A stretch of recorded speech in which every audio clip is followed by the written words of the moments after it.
Olá, graça e paz, tudo bem? Se existe uma coisa que me chama muita atenção na palavra de Deus, são as suas doutrinas, ou seja, todos os seus ensinamentos que ela tem para a vida do cristão, para a vida daquele que crê no Evangelho. E essas doutrinas, elas são de alimento e vida para o nosso coração, e assim deve ser. O cristão deve se apropriar das doutrinas da palavra de Deus como um alimento diário ao qual ele recorre para que ele possa alimentar a sua alma. E falando nisso, eu quero falar aqui sobre a doutrina da depravação total, onde fala do estado de pecaminosidade do ser humano, como ele se rebelou contra Deus e tudo o que isso causa diante do Senhor e qual o seu remédio. Em Gênesis capítulo 6, verso 5, diz assim: "E o Senhor viu que a maldade do homem na terra era grande, e que toda a imaginação dos pensamentos do seu coração era continuamente má."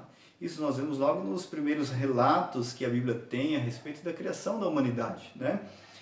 Deus está falando aqui a respeito do homem que após a sua queda, toda a sua imaginação, todo o seu pensamento era continuamente mal diante do Senhor. E quando nós falamos de depravação total, nós entendemos que tudo aquilo que o ser humano faz, ele está corrompido pelo pecado. Não que não haja atos de bondade, não que as pessoas não possam fazer o bem, mas na verdade, lá no fundo, isso está contaminado pelo pecado, porque nós não podemos nos livrar do pecado sem a graça de Deus. E para isso, nós precisamos entender, diante da palavra de Deus, o que Deus diz a respeito da condição do ser humano. Essa é a nossa condição. E quando se fala a respeito de depravação total, outros teólogos usam outro termo que significa a mesma coisa, mas para facilitar um pouco mais o entendimento, que é a depravação radical, ou seja, a depravação está na raiz do ser humano. É como se eu fosse oferecer o melhor pudim ou a melhor comida, a melhor oferta para Deus, mas as minhas mãos estivessem sujas. Isso é a raiz do pecado, e a imaginação, a mente do ser humano sempre tende para o mal. E esta é uma doutrina que, apesar de ser tão difícil de ser falada e muitas vezes mal compreendida, ela alimenta o nosso coração, porque nós vemos que, apesar de todo o pecado, Deus em Cristo Jesus nos amou e providenciou o remédio. O remédio é crer no seu Filho Jesus Cristo, crer em toda a sua obra na cruz realizada em favor dos pecadores, quando ele diz: está consumado. Muitas vezes nós ouvimos debates inúteis a respeito dessas doutrinas que não levam a lugar nenhum, e o pensamento sobre o pecado ele não é levado a sério ao ponto de que a sociedade ignora.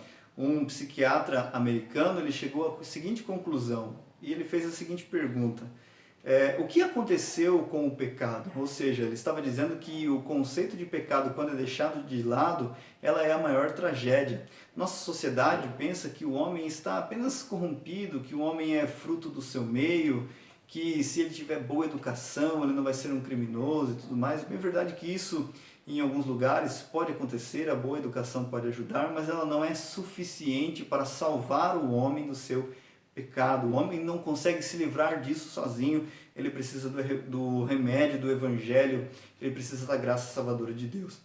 E eu quero convidar você a meditar nesta verdade, que apesar de tão grande pecado, o Senhor nos amou, o Senhor nos salvou, e isso alimenta o nosso coração. Por isso que eu intitulei Doutrinas para o Coração, porque quando nós debruçamos o nosso coração sobre essa verdade da palavra de Deus, que somos seres caídos e que o Senhor restaurará o nosso corpo e seremos aperfeiçoados à imagem de Jesus Cristo, isso não é motivo de especulação, mas sim de gratidão para o nosso coração, e assim nós nos curvamos diante dele, adoramos o seu nome e nos deleitamos cada vez mais em todas as doutrinas que a palavra de Deus tem para nos ensinar. Deus abençoe a sua vida, medite nessas palavras e até o próximo episódio. Se inscreva no canal, nos ajude, compartilhe, e assim eu quero agradecer a você por ter acompanhado até aqui. Deus abençoe em nome de Jesus.